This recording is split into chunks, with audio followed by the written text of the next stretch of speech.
Bonjour, Église Connexion. Je suis content d'être avec vous ce matin. Puis, on a des nouveaux visages aussi. On veut vraiment vous souhaiter une bienvenue. Si c'est la première fois que vous venez ici, vous êtes vraiment les bienvenus. Et si vous venez nous voir depuis le 13 janvier, le lancement officiel, ben merci. On espère que vous allez continuer. Je veux souhaiter la bienvenue, comme à chaque semaine, à ceux qui nous regardent sur le web. Pour ceux qui ne le savent pas, on est présenté en direct à chaque dimanche à 10h05 sur le web. Alors, bienvenue à vous. Merci d'être là. Et ce matin, on a un autre sujet intéressant. On est en fait entre deux séries. On a terminé dernièrement la série sur Tout sur Jésus. Ça a été vraiment intéressant de découvrir, d'étudier la vie de Jésus et ses implications pour nous aujourd'hui. Et les deux derniers dimanches, on a traité de la question l'Église et l'argent.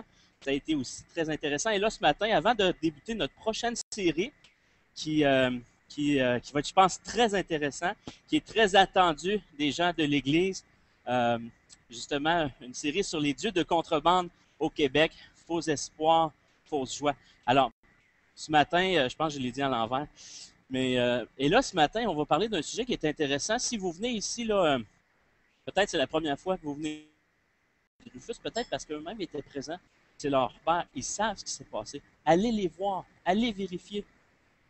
Paul y fait la même chose dans 1 Corinthiens alors qu'il raconte justement la résurrection de Jésus, les personnes qui sont apparues. Il dit, je vous ai transmis avant tout le message que j'avais moi-même reçu.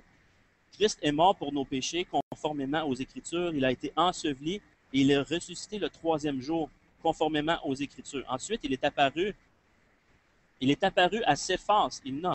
Il ne dit pas il est apparu à un gars puis à un autre, il les nomme. Il est apparu à Céphas puis aux 12. Après cela, il est apparu à 500 frères et sœurs à la fois, dont la plupart sont encore vivants et dont quelques-uns sont morts. Pourquoi il mentionne ça, Paul? Il est en train de leur dire, allez donc leur demander, allez vérifier, voir si c'est vrai qu'ils ont vu ça. Les témoins sont là. Et donc, c'est des témoignages que les chrétiens de l'époque ont acceptés. Ils ont accepté ces livres-là comme étant véridiques, comme reflétant réellement la vie de Jésus et ses enseignements. Eux, ils avaient l'occasion d'aller vérifier avec les témoins oculaires et ils ont accepté ça comme étant fidèles.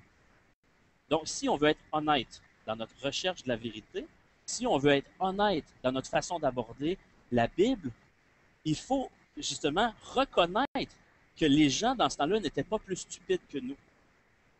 Les gens dans ce temps-là n'étaient pas moins intelligents, moins méticuleux sur les faits historiques. Au contraire, ils étaient probablement beaucoup plus que nous parce qu'ils n'avaient pas des écrits comme nous.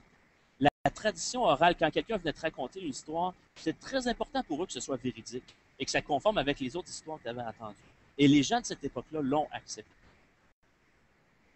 Alors, les 4 évangiles, ok, canoniques qu'on appelle, qui sont dans notre Bible, ont été écrits plus d'un siècle avant les évangiles que, exemple, le Code de Vinci fait référence comme l'évangile de Thomas, qui lui vient raconter que Jésus était simplement un homme, etc.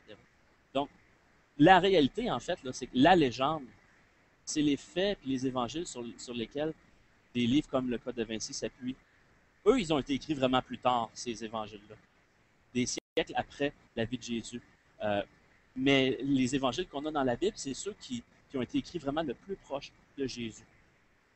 Et là je passe, ok, par-dessus le fait qu'on a au-dessus de 5000 manuscrits du Nouveau Testament où est-ce qu'on peut dater justement comme étant du premier siècle, du deuxième siècle. On a vraiment un paquet de preuves pour appuyer ça. Mais je n'ai pas le temps de le présenter ce matin. Mais je pense qu'on peut conclure que le Jésus de la Bible est réellement le Jésus historique. Les paroles qui sont relatées de la vie de Jésus sont réellement les paroles que Jésus a prononcées. Et si vous voulez approfondir cette question-là, je vous encourage à le faire parce qu'il y a vraiment beaucoup de matériel à trouver sur le sujet, mais je continue. Donc, on peut tirer des conclusions sur la vie et l'identité de Jésus. Et la première de celles-là, c'est que Jésus n'est pas une légende. Le fait que Jésus ait dit qu'il était le Fils de Dieu et qu'il était Dieu, ce n'est pas une légende. Il l'a réellement dit. Et si vous êtes comme moi, je trouve que ça fait aucun sens que Jésus ait menti, parce que ça fait de lui un fraudeur, un hypocrite. Pour moi, ça n'a pas de sens que Jésus ait dit qu'il était le Fils de Dieu sans qu'il le soit, parce que ça fait de lui un illuminé qui se prend pour Jésus, un fou qui se dit Dieu, mais que dans le fond, il ne l'est pas. Habituellement, on les enferme dans des hôpitaux spécialisés, ces gens-là. Et donc, Jésus a dit qu'il était Dieu. La seule conclusion raisonnable et logique pour moi, et je l'espère pour vous, c'est que Jésus disait la vérité, qu'il est réellement Dieu. Et là, tu peux lire les récits des évangiles et voir ses miracles, et voir son enseignement, et voir son caractère, et voir sa compassion, etc. Et tu vas tomber en amour avec le personnage. Donc, c'est pour ça qu'ici, à l'Église Connexion, on prêche, on parle de Jésus. C'est lui qui est le cœur du christianisme. Tout repose sur lui. Si Jésus tombe, tout le christianisme tombe. Donc, c'est une question qui est primordiale. C'est important, même si tu crois en Jésus. Pour moi, ces questions-là, c'est venu par la suite. Okay? Moi, j'ai eu une expérience vraiment où est-ce que j'ai rencontré Jésus, où est-ce que j'étais. Il est venu se présenter à moi d'une façon quasiment miraculeuse.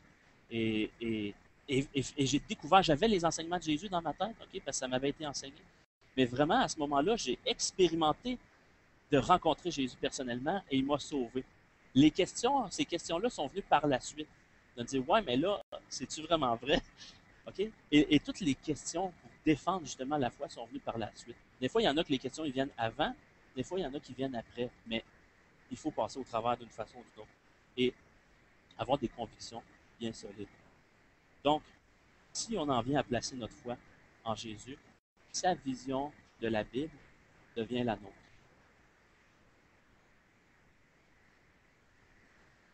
Moi, j'estime que la Bible, dans son ensemble, fait matière d'autorité et est digne de confiance. Pas parce que je peux nécessairement prouver chaque chose. Je ne suis pas un historien personnellement. Il y a des gens qui écrivent des choses, mais je ne suis pas capable de prouver tout. Mais je fais confiance et j'estime que la Bible est digne de confiance dans son ensemble. Pourquoi? Ben, parce que Jésus a fait confiance à la Bible dans son ensemble. Et c'était ça sa vision de la Bible. Alors, ça m'amène à traiter la deuxième question qui est importante. Comment Jésus voyait la Bible? Okay? Est-ce qu'on peut avoir confiance à la Bible? Oui, on peut avoir confiance à la Bible. Pourquoi? Parce que Jésus est Dieu, puis Jésus faisait confiance à la Bible. Mais justement, comment Jésus voyait la Bible? Comment est-ce qu'il traitait la Bible? Comment est-ce qu'il a utilisé la Bible? Si Jésus venait prêcher à l'Église Connexion, est-ce qu'il nous enseignerait des passages de la Bible? Comment est-ce qu'il fonctionnait dans ses enseignements? Alors, c'est super intéressant d'étudier ça. Jésus, première chose, voyait la Bible comme étant la seule source d'autorité ultime.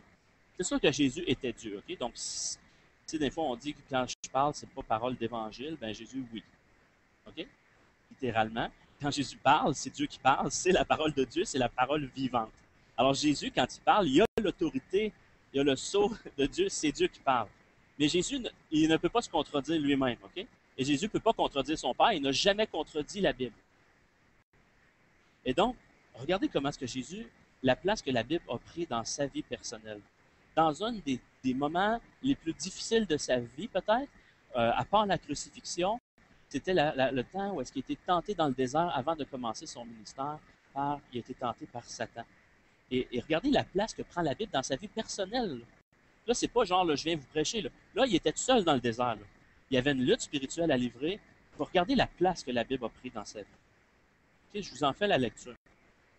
Dans Matthieu 4, des versets 3 à 10, le tentateur s'approcha et lui dit à Jésus, « Si tu es le Fils de Dieu, ordonne que ces pierres deviennent des pains. » Jésus répondit, « Il est écrit. » Il fait référence à la Bible.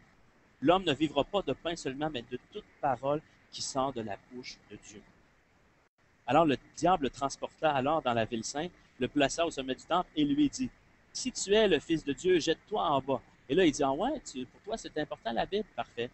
Il va chercher un verset de la Bible, Satan, et là, il dit, « En effet, il est écrit. Il donnera des ordres à ses anges à ton sujet, et il te portera sur les mains de peur que ton pied ne heurte une pierre. » Alors, il va prendre un verset, et il cite hors contexte, en se disant, je vais peut-être essayer de le piéger avec son propre outil, justement. Alors, Jésus, il ne se laisse pas faire, et il répond comment? Il répond, Jésus lui dit, il est aussi écrit, il revient avec la Bible, tu ne provoqueras pas le Seigneur ton Dieu. Et une troisième fois, le diable revient à la charge, il transporte encore sur une montagne très élevée, lui montra tous les royaumes du monde et la gloire. Et là, il lui dit, je te donnerai tout cela si tu te prosternes pour m'adorer. Et là, Jésus lui dit alors, puis il va donner le coup de grâce, retire-toi, Satan. En effet, il est écrit, c'est le Seigneur ton Dieu que tu adoreras, et c'est lui seul que tu serviras. Euh, je ne sais pas si vous saisissez l'impact de ça ici, mais Jésus, dans les moments de tentation, les moments où est-ce qu'il a eu à lutter contre Satan, euh, il n'a pas sorti ses bras, puis il ne s'est pas mis à l'étriper, puis il a sorti sa Bible, qu'il avait appris, qu'il avait mémorisé, qu'il méditait dans son cœur, et il a répondu par les écrits de la Bible qui faisaient autorité, même sur Satan, sur les mensonges de Satan, sur les tentations de Satan dans sa vie. Jésus est allé puiser où? Dans sa Bible pour répondre. Et donc, dans nos vies, alors qu'on traverse des questions, des tentations spirituelles, qu'on a des luttes, qu'on ne sait pas quoi faire, où est-ce qu'on devrait aller puiser si Jésus est allé puiser dans sa Bible? Dans la Bible, même chose. Jésus avait confiance dans les écrits de la Bible. Il savait que c'était la vérité. Ça faisait autorité.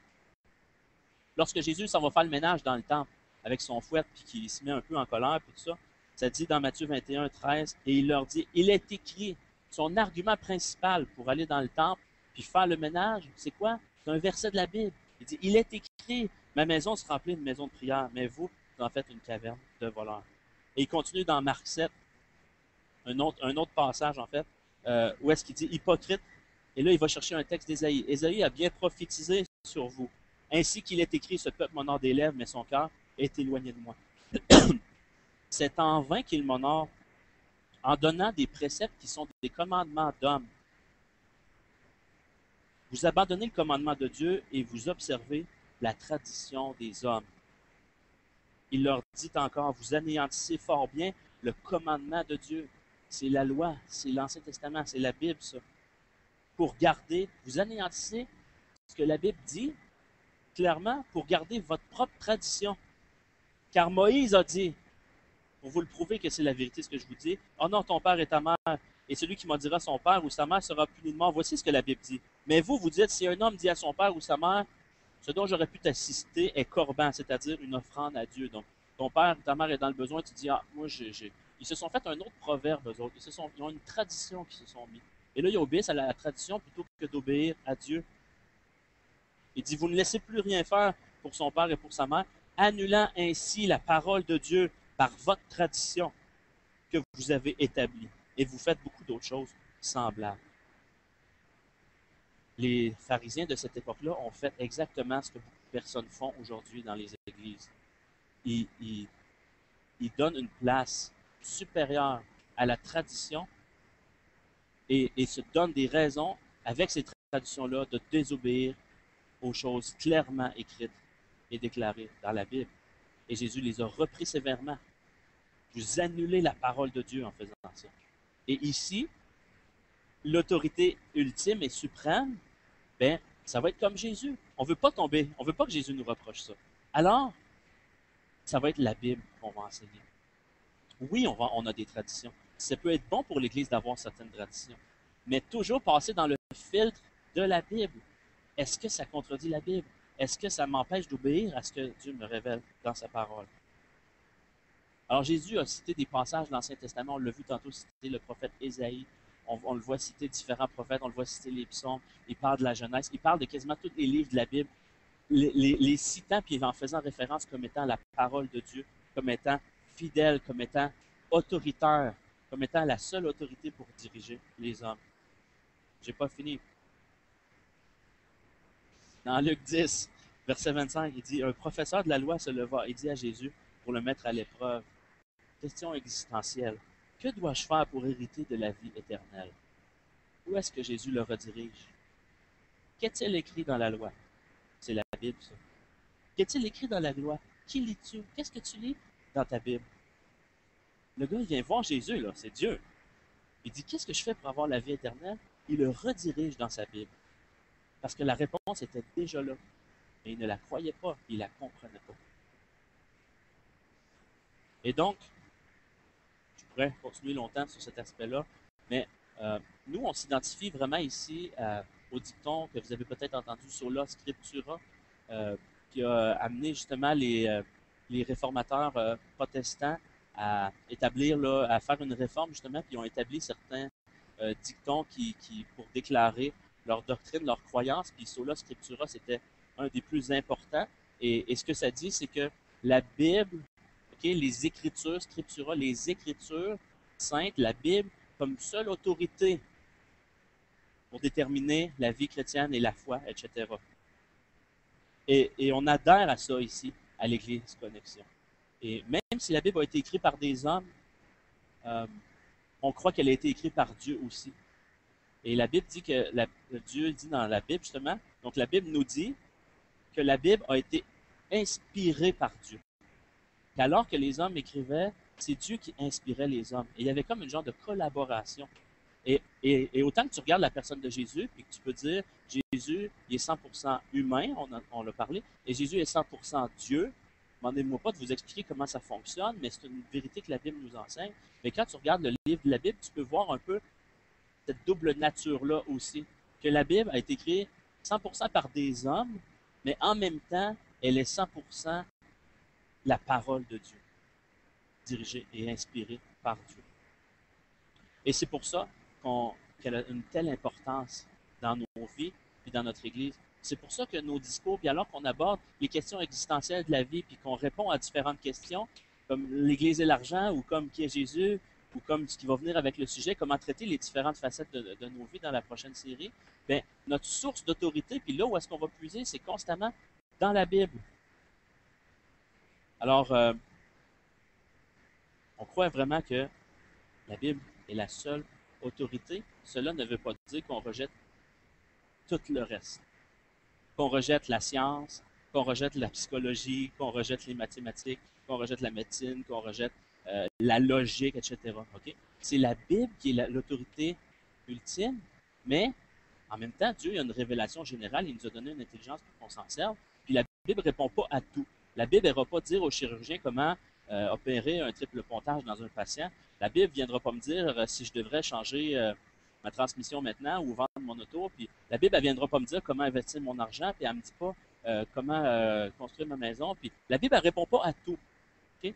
Mais il y a comme une révélation générale qui est là dans le monde où est-ce que Dieu nous donne une intelligence et il y a une science qui est là. On a la logique, on a la raison, on a notre expérience, on a l'histoire qui est là. Et on va prendre tout ça pour se diriger dans la vie, pour trouver la vérité.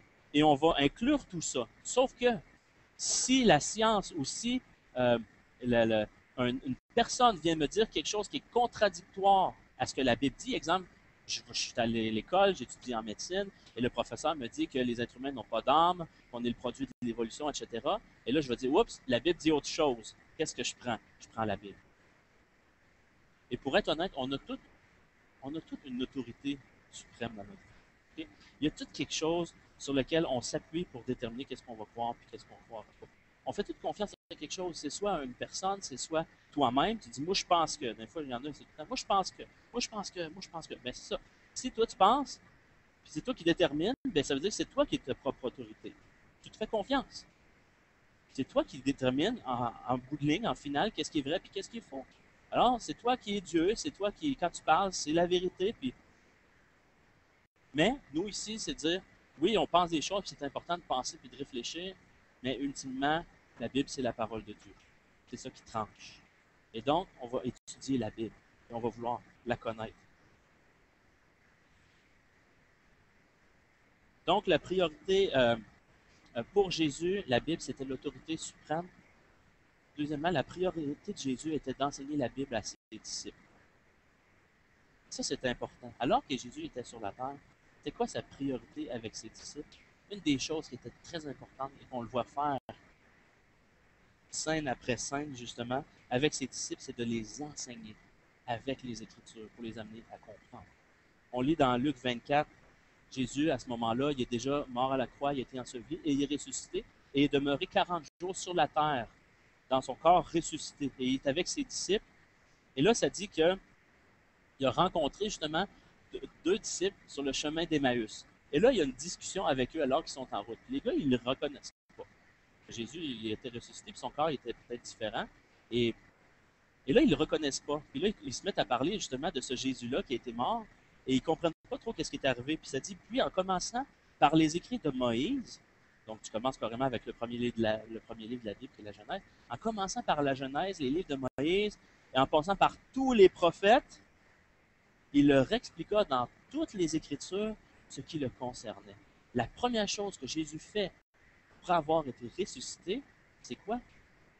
Il va enseigner la Bible à ses disciples. Il veut qu'ils comprennent les Écritures.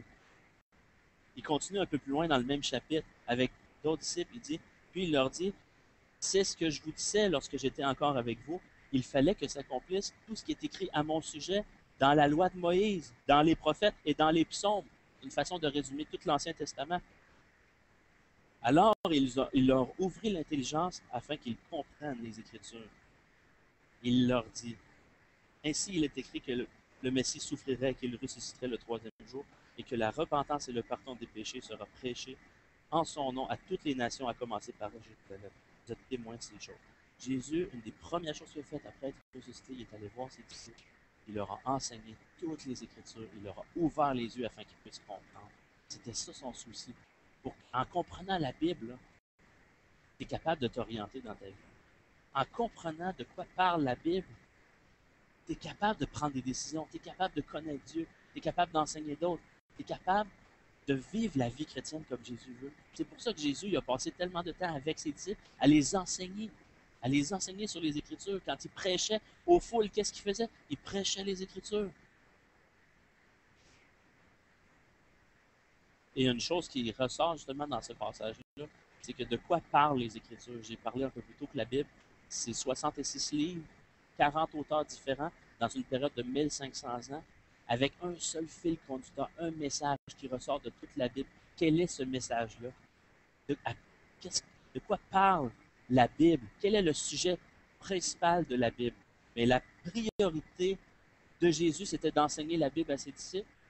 Et la priorité de la Bible, c'est de présenter Jésus, la personne de Jésus.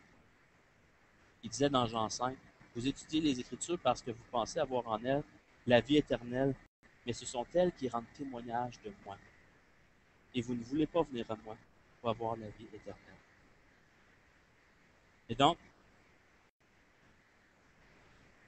vous allez me dire une objection. Moi, je ne peux pas accepter la Bible à cause que ses propos sont démodés et rétrogrades. Je viens de vous présenter que pour Jésus, la Bible, c'était très pertinent. La Bible faisait autorité. C'était son outil de travail pour enseigner ses disciples. Et ses disciples, entre eux, ont compris la Bible.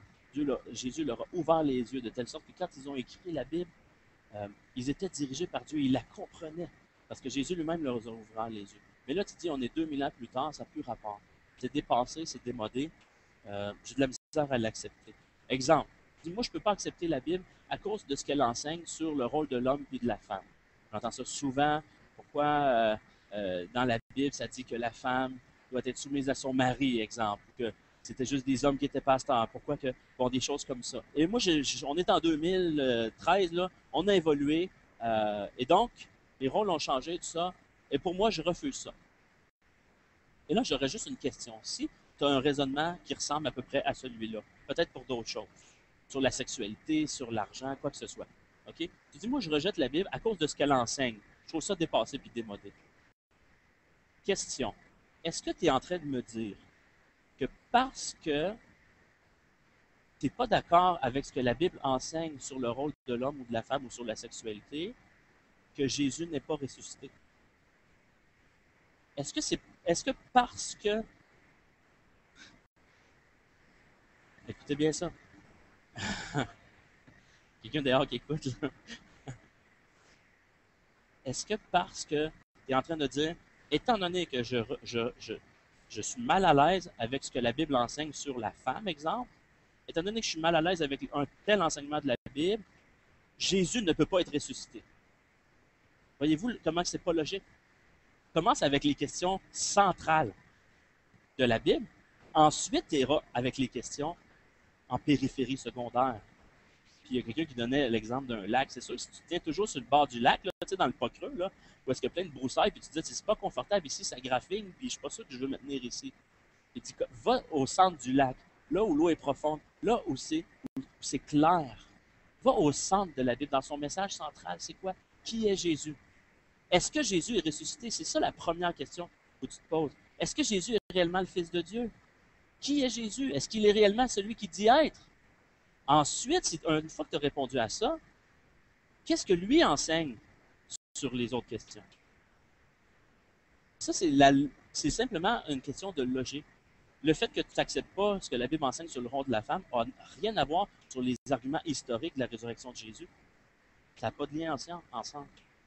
Puis, en passant, euh,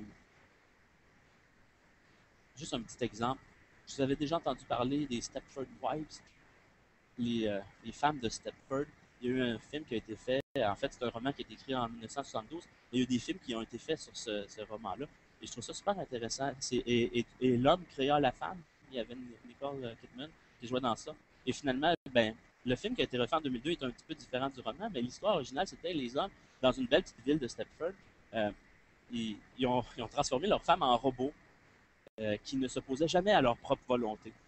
Alors les femmes ne s'opposaient, ils faisaient tout ce qu'ils faisaient, ils étaient toutes belles, bien soumises, bien obéissantes, puis ils ne disaient jamais rien de travers, puis ils ne s'opposaient jamais aux hommes. Fait que là, c'était un beau petit ville, un beau petit village où toutes les femmes sont des robots, puis ils ne s'opposent jamais à ce que tu dis. Et ça a l'air bien beau comme ça au début, mais quand tu creuses un peu, puis tu rentres dans les foyers, tu te rends compte, oh boy, c'est pas si évident que ça.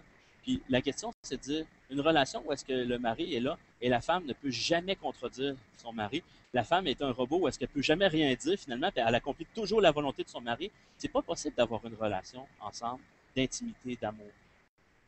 Et, et c'est un peu la même chose avec Dieu. Si tu t'attends que Dieu ne te contredira jamais, si tu t'attends de toujours être d'accord avec tout ce que Dieu dit, ben dans le fond, ce que tu désires, c'est un Dieu de Stepford. C'est un Dieu robot qui ne va jamais s'opposer à ta volonté. Parce que si tu ne peux pas avoir une relation personnelle, d'intimité et d'amour avec quelqu'un qui ne peut jamais te contredire. Et, et donc, faisons attention, si un passage de la Bible, un enseignement de la Bible, avec lequel tu as de la misère, qui te contredit, avec lequel ça te choque, ta première réaction ne devrait pas de rejeter la Bible ou d'enlever le passage. Parce qu'à ce moment-là, tu es en train de démontrer que ce que tu désires, dans le fond, c'est un Dieu qui te ressemble. Ce que tu recherches, dans le fond, c'est un Dieu qui est le produit de ton imagination. Et si tu veux être certain, même je dirais le contraire. Moi, je suis content que dans la Bible, il y ait des passages difficiles. Je suis content dans la Bible qu'il y ait des passages, des fois, qui nous choquent un peu. Parce que si tu as trouvé un Dieu qui est capable de te contredire, il y a des bonnes chances que tu as trouvé un vrai Dieu. Et si ton Dieu, là, il ne te contredit jamais, il pense exactement comme toi, il y a des bonnes chances que c'est le produit de ton imagination. Et donc, c'est pour ça qu'ici, on n'aura pas peur de traiter des questions difficiles. Et oui, il y en a des questions difficiles. Même Pierre il a avoué que dans les enseignements de Paul, il y a des enseignements difficiles. Et il y a des questions vraiment pointues pour la vie aujourd'hui. Mais ça n'empêche pas que Jésus est ressuscité et que Jésus est le Fils de Dieu et que pour lui, la Bible, c'est l'autorité, c'est la parole de Dieu. Et c'est pour ça qu'à l'Église Connexion, on va poursuivre. Et de la même façon que si, il y en a-tu qui sont mariés ici, qui sont en couple, t'arrives-tu des fois que tu ne comprends pas ton conjoint? Tu le balances-tu quand tu ne comprends pas les hommes? Ah, les femmes, on ne les comprend pas. Qu'est-ce que tu fais quand tu ne comprends pas ta femme, quand tu ne comprends pas ton mari? Ben, tu vas chercher à le connaître. Tu vas investir du temps pour le connaître davantage. Tu vas l'étudier, tu vas l'enquêter, tu vas la poursuivre, tu vas la rechercher pour comprendre, pour connaître, pour l'aimer. Et c'est la même chose avec la Bible. On veut ici, oui, il y a des choses qu'on ne comprend pas, mais on ne la rejette pas. Au contraire, on veut se questionner, on veut rechercher, on veut l'étudier, on veut la comprendre, on veut la connaître. Et c'est pour ça qu'ici, on veut être un groupe qui aime la Bible, qui lit la Bible, qui enseigne la Bible, qui mémorise la Bible, qui connaît la Bible, qui l'étudie, qui passe du temps dans la Bible. qui l'enseigne haut et fort, qui n'a pas honte de ce qu'elle enseigne. Et la plupart du temps, il y a une bonne explication quand il y a des passages que tu ne saisis pas. Alors, c'est pour ça qu'une Bible autoritaire, une Bible qui fait autorité sur la vie, n'est pas en contradiction. Et n'est pas notre ennemi. Et n'est pas en contradiction avec un Dieu d'amour, exemple, et avec la pertinence aujourd'hui. Au contraire, c'est quasiment la preuve que c'est réellement la parole de Dieu. Et qu'on a besoin d'y obéir et de s'y soumettre. Et de l'étudier. Alors, quelques applications en terminant. Avec tout ce qu'on vient de voir, j'espère que vous avez pu suivre. Je comprends que c'est un sujet qui est lourd, qui est un peu historique. On aurait pu aller davantage en profondeur. Puis si il y a un doute qui demeure dans ton esprit sur l'autorité de la Bible, sur la véracité, sur le fait que est-ce que je peux vraiment faire confiance à ce que la Bible dit, s'il y a encore un doute qui demeure, viens nous en parler. J'ai des lectures à te suggérer. Mais si tu es prêt à faire confiance, et ici, voici qu'est-ce que ça implique pour nous. De façon personnelle, lis la Bible personnellement. Ça nous dit dans les Écritures là, que les gens, quand Paul était aberré, et les gens, ils se faisaient enseigner la Bible, et qu'est-ce qu'ils faisaient chaque jour? Ils allaient vérifier eux-mêmes dans la Bible si ce qu'on leur enseignait était vrai. Dieu veut que chaque personne connaisse la Bible et l'étudie et la lise chez eux personnellement. Et si tu n'as pas de Bible là, qui est à toi, là, on va t'en donner une gratuitement à matin. Okay? Tu viens nous voir et on va t'en donner une. Et si tu as une Bible, ouvre-la, lis-la à chaque jour. Apprends à connaître Jésus au travers de la Bible. Essaye de voir en quoi est-ce que ce passage-là me parle de Jésus. Et aime-la et obéis. Et adapte ta vie à ce que la Bible dit plutôt que d'adapter la Bible à ce que tu as le goût de vivre dans ta vie. Première chose. Deuxième chose, laisse-toi enseigner par d'autres. Jésus a enseigné ses disciples et a demandé à ses disciples d'enseigner les autres. Et ici, là, on enseigne le dimanche matin. On a des groupes connexion sur semaine où est-ce qu'on ouvre la Bible et on peut poser nos questions sur qu'est-ce qu'on ne comprend pas puis qu'est-ce qu'on lit. Et là, on laisse les autres nous répondre et ensemble, on s'enseigne mutuellement sur la Bible. Et sois reconnaissant que Dieu te donne des personnes à t'écouter qui t'enseignent la Bible. Et dis-leur merci. Puis venez pas me dire merci à moi, là, à ceux qui sont à vos côtés, là. Et quand tu as une question, vraiment, que tu ouvres ta Bible et tu poses une question, et que Dieu te donne des personnes qui sont là pour t'enseigner et t'expliquer. Parce que peut-être ça fait plus longtemps que toi qu'ils la lisent.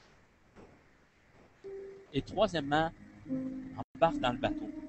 Enseigne à quelqu'un d'autre ce que tu découvres. Tu dis, moi je ne connais pas la Bible comme lui, c'est pas grave. Dieu ne veut pas utiliser ce que tu ne connais pas, il veut utiliser ce que tu connais. Si tu découvres un passage dans ta lecture que tu aimes, partage-le à quelqu'un. Partage-le à un collègue de travail, partage-le à ta famille, partage-le à ton conjoint, partage-le à ton groupe Connexion. En passant, si vous ne faites pas partie d'un groupe Connexion, je vous invite à vous joindre à un groupe Connexion. C'est une façon justement d'apprendre à étudier la Bible en groupe. C'est une façon de justement être enseigné dans la Bible. Et donc, c'est ce qui clôt notre message. Pourquoi on croit à la Bible? Bien, j'espère que ça a répondu à cette question-là. Et pour la suite, bien, on va persévérer dans ce sens-là. La Bible va demeurer l'élément central où est-ce qu'on va puiser la vérité. On veut l'enseigner, on y croit, on l'aime, et c'est la Bible qui fait fi d'autorité dans nos vies et dans notre Église. Amen? Alors, je vous laisse répondre à ce message-là avec vos cœurs. Si Dieu vous a touché, si peut-être tu as besoin de t'ajuster par rapport à la Bible, tu sens que tu résistes à un enseignement de la Bible, je t'encourage ce matin, alors qu'on va chanter les chants, je t'encourage vraiment à renoncer à peut-être ce que tu tiens, puis à laisser la Bible te transformer.